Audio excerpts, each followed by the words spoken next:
Pita, mayong buntag sa inyong tanan diha sa Gintuluan Naga Sumboga Subugay. Diha sa mga parintin nako diha no magaw. No mayong buntag sa inyong tanan. So mga pita ta.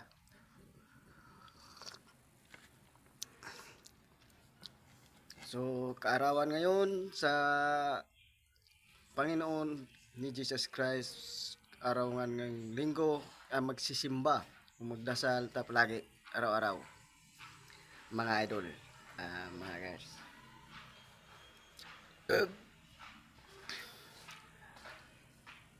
Mo na atong adlaw na to nga simbahon ang atong Panginoon buhi nga Dios mga idol no.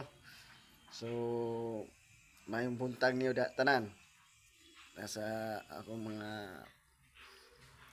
ako walay content o kalingaw-lingaw lang sa kinabuhing linghod sa katawanan hantod yun ni mabuang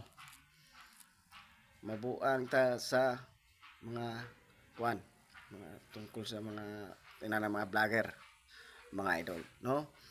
So kable sa inyo tanan diha nga great po ako sa mga kuan ko diha lalo na sa mga katulad na mga pobre. So magtinabangay ta mga idol no. So mga auntie nako diha, so mga ako mga ikaagaw diha. So ako dire sa Manila o na ako dire pala sa Bulacan. So mayong buntag niyo tanan. So lalo na kita nga pobre nga sipa-sipaon rata sa mga dato. Yawa. Mga dato na gani dapat magrespetuhan na kay kami kita naman gihimo silang balay para makatulog silang tarong mga idol no.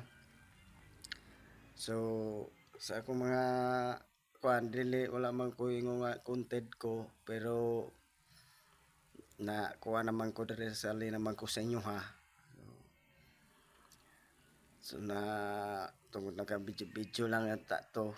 So natuloy man hantod na dili mabuang ni. So joke lang ha. Joke lang. No. So diha sa inyo ha, diha sa mga